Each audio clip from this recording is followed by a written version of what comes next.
Today we're here to talk about the things humans love making but hate following. That's right, rules. NASCAR has updated their rule book. Some new rules that are actually pretty good if you ask me, and some that are gonna be controversial, including something about this iconic move, the instant classic that Ross Chastain pulled. We will get to that eventually. Let's look at these rules and talk about them. Each and every one, NASCAR starts on Saturday with practice and single car qualifying. The race is not Saturday. The race is on Sunday for the Busch Clash. Then we have a 2-week break, or a week break for the Super Bowl, of course. Then NASCAR will go to Daytona for the Daytona 500. Daytona is just around the corner. The Busch Clash is just days away. Are you not just so excited right now? Anyways, let's talk about the new rules for the NASCAR rulebook. First up, stage cautions at road courses. Gone. That is one move that I very, very, very much appreciate. I like stages. They award consistency. They award if you lead the majority of the laps and you win the stages, you still get points. If there's a dumb late race caution, you stay out on tires and you get wrecked somehow. You still get rewarded for leading all those laps, for being up front for so long, because you won those stages and gained 20 points. That's something I like about stages. But the stage cautions, they can kill the momentum of a race, especially at the road courses. The strategies are completely different. You got guys who are running 15th now winning the stage because all they did was stay out, and it's just a little weird. It doesn't work at road courses. It kills all the strategy. It kills the momentum. Road courses sometimes can be fuel mileage races, but this stage has kind of killed it. So the new rule is that NASCAR will eliminate stage breaks at road courses except for truck and Xfinity standalone events. Points are still going to be awarded. So I think the way they do it at Watkins Glen is 20-20-50. So stage 1 ends at lap 20. So whenever that happens, if Joey Logano is leading at the end of lap 20, he will win the stage, but there's no caution. You keep running the race. The only cautions there will be natural cautions. You know, someone crashes, someone stalls out on the track, someone's leaking fluids. There's a poster on the track like we saw at the Roval last year. But the only cautions at road courses now will be natural cautions. There will no longer be the stage cautions. I think that's a great rule because, as I said, it kind of killed the momentum, killed the strategy of the road course. So we're going to get that back. Stage points will still be awarded, as I said. So we're going to see, like at Watkins Glen, for example, well, most road courses, most guys probably getting to the end of stage 1 and then trying to pit somewhere around there.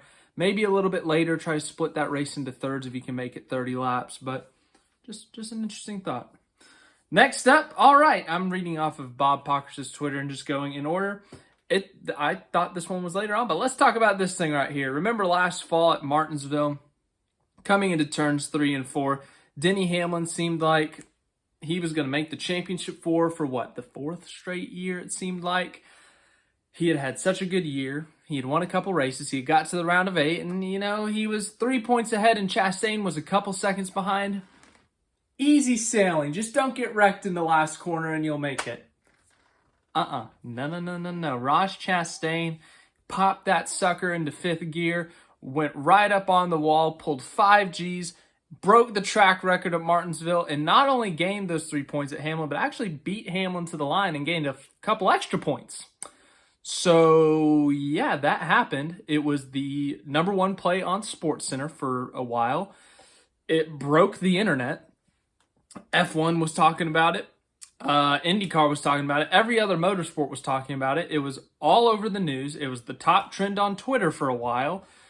The replay that got played on NBC Sports' Twitter account was like one of their most interactive with tweets that they've ever had.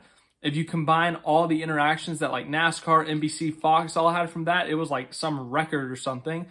NASCAR was in the news nationally and internationally for a good reason for the first time in quite a while because of this iconic move. It has been banned by NASCAR. They have said, no, you cannot do that anymore, citing safety as the reason. Safety to the competitors, safety to those around. I'm split on this one because they got a point on the safety. A driver could hurt themselves trying to pull this off at Martinsville, Richmond, the short track like that. On the other hand, though, we've only seen it once in the entire history of NASCAR. We haven't really seen anything like this before. Larson tried it at Darlington, but that's not even close to the same. Who's to say this is going to happen again?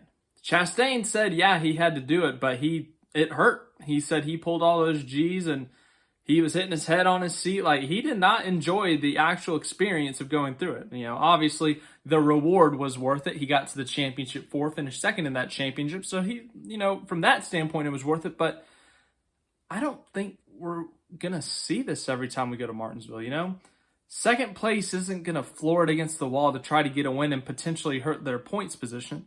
And who's to say this is going to happen again at the elimination race? I mean, I personally just don't think this would happen again. I don't think anyone would have the guts to do it, honestly. I would say banning it would be good if this had happened 5 or 6 times. Okay, 5 or 6, but a couple more times, If it happened at the spring again, if it happened this spring and Chase Elliott's leading by 1.5 seconds and Christopher Bell wants to win and he floors it around the outside and beats Chase Elliott to the line, then it's like, okay, we really got to look at this. If this happens again, we might have to make a decision. It happens again in the fall. Yeah, you got to do something. So I understand banning it from a safety aspect, and it does kind of make the move more iconic now that it had never been done before and now it's never going to be done again.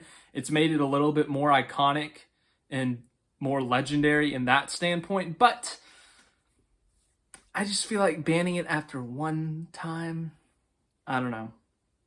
Let me know what you think of that. I'm a little bit split on it. I understand the safety aspect and I understand wanting to keep the driver safe and anyone outside the track safe, but at the same time, it's only been once, so don't know why we have to ban it after once. The penalty would be a time penalty, so kind of like if you cut the corner at a road course and you don't do a complete stop, they'll just add time to the end of your lap or to the end of your race length, and that will be your penalty, and you'll fall in wherever that position is. So if it's a 5-second penalty and you finish second because of it, let's say 11th place was 4.998 ahead, you'd finish behind that. So you'd finish 11th. So yeah, that's going to be the penalty for the Chastain move if anyone dares to try that again.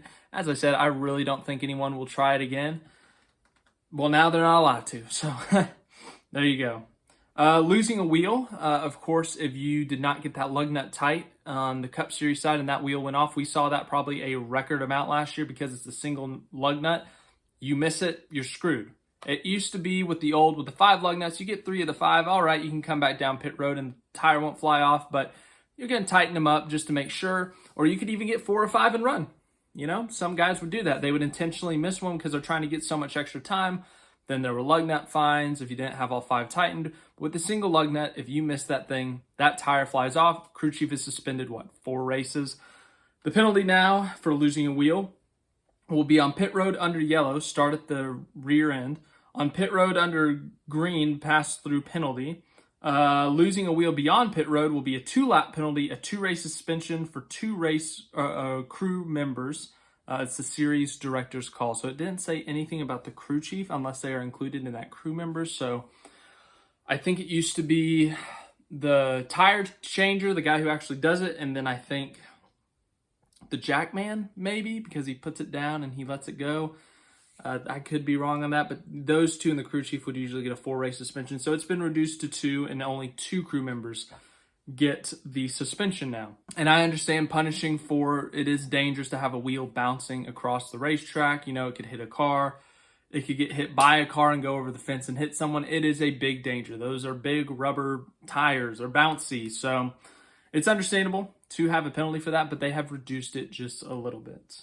The damaged vehicle policy has been updated. It at one point was 5 minutes, and then it was up to 6 minutes. And then for the playoffs last year, it was 10 minutes, but now they have settled at 7 minutes. It's just slowly getting back up. The rule used to be that if you crash, you could go to the garage, fix it up, finish 150 laps down, all's good. Then they said, you know what, we don't like cars being 150 laps down with damage. We're going to change the rule. You have 5 minutes to fix the car or you're disqualified, essentially. If you were involved in the wreck, you had that much time. Now it's been bumped up to 7 minutes. However, if it's a mechanical failure, you don't cause a caution and, you start blowing out smoke and they don't call a caution for it, you can go behind the wall, fix whatever it is, and come back out 150 laps down. So there's a little bit of gray area in there technically, but if you're involved in a crash, you can't fix the car in 7 minutes, you're done. And then some other big news that I also am a big fan of is that rain tires will be on a select ovals, or a select few ovals. We've seen rain tires at road courses. Last year, it was used at Watkins Glen when it was raining at the beginning of that race. Obviously, the first ever NASCAR COTA race back in 2021, it rained the entire race. They had to use rain tires for that, but that has been a thing for the road courses more recently. But they have done some testing for the ovals. Must have worked out because they're going to be using it at Martinsville, the Clash, IRP, Milwaukee, New Hampshire, North Wilkesboro, Phoenix, and Richmond. So Dover and Bristol will not have it. My guess is because those are higher speed, higher banked ovals, short ovals. So the rain tires probably could not have as much grip. Whereas those other ones I just listed are slower, they are flatter. So you are able to kind of, I guess, control the grip and stuff with the tires. You can't really have those rain tires when you're averaging 130 mile an hour lap. Whereas Martinsville, you're averaging probably, under a little bit over 100? I don't know. Point being, I think this is a great move. Rain delays are our least favorite things as NASCAR fans, and there's nothing you can do about it. It sucks. It takes forever to dry a track, which sucks, yes, but it has gotten better over the years with air tightens. But adding this to the mix is going to be helpful. Obviously, if it ends up being like a COTA 2021 situation where there's standing water all over the track, they're going to have to wait a little bit. They're going to have to blow some of the water off the track. But it seems like if it's going to be raining just a little bit, the track is drying off maybe from a shower that came 30 minutes before the race, you could get some racing in on those rain tires. It does say only damp conditions, so as I said, no treacherous downpour conditions, but a light rain or coming off of a pour, it pours 30 minutes before the race. There's a lot of water on the track. You could run on the damp. So really good move from NASCAR. Really like that is going to work out. Playoff news. It says the top 30 in Cup and the top 20 in Xfinity Trucks rules to be eligible for the playoffs has been eliminated. You still must attempt all races unless there's a waiver. So I guess if you finish 33rd in points, as long as you have participated in every single race, if you win one, you're in. So, Cody Ware competes in every single race and he survives a 39 car crash at Daytona and wins. Cody Ware's in the playoffs. He doesn't have to worry about the top 30 in points. That's a scary thought. Yeah. All right. I just think the playoffs are stupid, so I'm the wrong person to ask for that opinion because I don't like the playoffs. So, but you know what? Screw it. Yeah, let's have that happen. I hope every Rick Ware car that runs every single race wins. I hope Cody Ware gets in the playoffs. I hope Garrett Smithley gets in the playoffs. Whoever else runs for Rick Ware Racing, I hope they make the playoffs. I hope they make the playoffs over like Chase Elliott, Kyle Larson, and I don't know, Denny Hamlin. That'd be hilarious. The playoff system would be in shambles. It'd be amazing. It's not time for a playoff rant today. Anyways, the choose rule will now be in effect for super speedway races and dirt races. I love this rule. The choose rule was implemented mid-2020 at everything but super speedways and road courses, I think. No, they had it at road courses. So super speedways and dirt races. I never understood that. Why did they ban it at super speedways? Like, what's the difference, But they're going to have it at super speedways now. So can you imagine the scenes when there's 15 cars left? And those 15 cars are Chase Elliott, Brad Keselowski, Joey Logano, Denny Hamlin, William Byron, Cody Ware. That's your top 6. All the top 5 choose the bottom. Cody Ware picks the outside. He's on the front row. He gets shoved to victory from Michael McDowell because Chase Elliott spun the tires and Cody Ware runs off into the sunset to victory and to the playoffs. I'm really on this Cody Ware thing right now, if you can't tell. Anyways, I like that rule. Cool. Glad they did that. NASCAR with a lot of good rule changes this year. I'm very proud of you, NASCAR. Very, very proud. Restart zone will be extended by 50%, 25% in each direction for the first 5 races. NASCAR will evaluate further changes after Atlanta. Drivers have been saying something about the restart zone needing to be a bit longer. That restart zone is so small, and also it's kind of close to the start finish. You can't really get as big of a jump unless you nail the restart or the guy spins the tires really bad. So I guess the drivers want a little bit more control. If you're the leader, they want that to be more of an advantage than it has been. So it looks like NASCAR is going to give you that opportunity. Restart rules will be the same. Obviously, you can't cross over before the start-finish line. You can't pass, that kind of thing. This is a new one. NASCAR will have an orange box outside a few feet from the line that separates each of the pit stalls. If the driver hits the box on pit entry and interferes with another team's pit stop, there could be a penalty. Just don't hit the other team's pit crew or pit box when they're pitting. I feel like that one can't be that difficult to understand.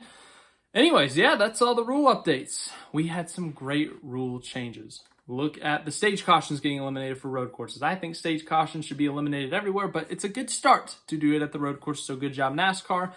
Other great NASCAR rules being updated. Wet tires on the shorter, flatter ovals. Great for damp conditions. The choose cone for every single racetrack now. Great. Super speedways. Let's see Cody Ware get a win. Getting rid of the playoff waiver. Great. Let's have Cody Ware in the playoffs. Controversial ones. Ross Chastain. His iconic move is no longer illegal. That's going to be a little bit of a touchy subject, I'm sure, with some people. I'm split on it, as I said earlier, so let me know your thoughts on that. Any other rules? Let me know what you think. Some of them are small, like the restart rule. That's it. Damaged vehicle policy got changed just a little bit again. So let me know your thoughts on the rules. NASCAR's just a few days away. I'm so happy. This video has been going on long enough. So thanks for watching. Like, subscribe, all that stuff. And I will see you tomorrow or some other day this week.